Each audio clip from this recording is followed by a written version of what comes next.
নমস্কাৰ ছাৰ্বৈদসকল।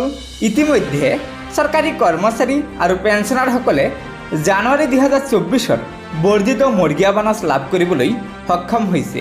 কিন্তু এতিয়া চৰকাৰী কৰ্মচাৰী আৰু পেঞ্চনাৰসকলে অপেক্ষা কৰি আছে যে আগন্তুক জুলাই 2024 চৰকাৰী কৰ্মচাৰী আৰু পেঞ্চনাৰসকলৰ মৰ্গীয়া বোনাছ কিমান শতাংশ বৃদ্ধি পাব আৰু আজি এই আগন্তুক জুলাই 2024 কিমান শতাংশ মৰ্গীয়া বোনাছ বৃদ্ধি পাব তাৰে ওপৰত এটা শেহতীয়া গুৰুত্বপূৰ্ণ খবৰ এই ভিডিঅ'টোৰ জৰিয়তে লৈ আহিছোঁ। ছাৰ্বৈদসকল, আপোনালোক সকলোৱে জ্ঞাত যে AICPIN অৰ্থাৎ কনজিউমাৰ প্ৰাইচ ইণ্ডেক্সৰ সূচাংক অনুযায়ী প্ৰতি 6 মাহৰ মূৰে মূৰে চৰকাৰী কৰ্মচাৰী আৰু পেঞ্চনাৰসকলৰ মৰ্গীয়া বোনাছ বৃদ্ধি পায় আৰু জানুৱাৰী মাহলৈকে চৰকাৰী কৰ্মচাৰী আৰু পেঞ্চনাৰসকলৰ মৰ্গীয়া বোনাছ 50% বৃদ্ধি পাইছে আৰু পৰৱৰ্তী সময়ত জুলাই মাহত পুনৰ চৰকাৰী কৰ্মচাৰী আৰু পেঞ্চনাৰসকলৰ মৰ্গীয়া বোনাছ বৃদ্ধি পাব।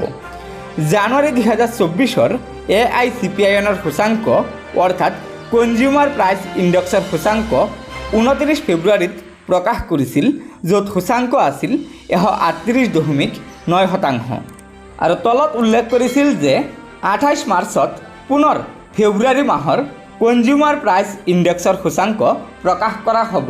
কিন্তু লক্ষণীয় যে 28 মাৰ্চত আৰু 28 এপ্ৰিলতো অৰ্থাৎ ফেব্ৰুৱাৰী আৰু মাৰ্চ মাহৰ সূচাংকও লেবাৰ ব্যুৰোৱে প্ৰকাশ কৰা নাই আৰু ইয়াৰ দ্বাৰা ইয়াকে বুজা গৈ আছে যে চৰকাৰে AICPINৰ সূচাংক বন্ধ কৰি দিব বিচাৰিছে নেকি।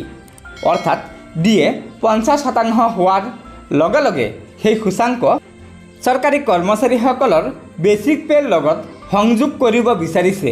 অৰ্থাৎ ডিএ পুনৰ 0ৰ পৰা গণনা কৰিব বিচাৰিছে নেকি। চৰকাৰী কৰ্মচাৰীসকলৰ মনত এনে প্ৰশ্নই সঘনাই দেখা দিছে, কিয়নো এতিয়ালৈকে লেবাৰ ব্যুৰোৱে যোৱা 2 মাহৰ অৰ্থাৎ ফেব্ৰুৱাৰী আৰু মাৰ্চ মাহৰ কনজিউমাৰ প্ৰাইচ ইণ্ডেক্সৰ সূচাংক প্ৰকাশ কৰা নাই।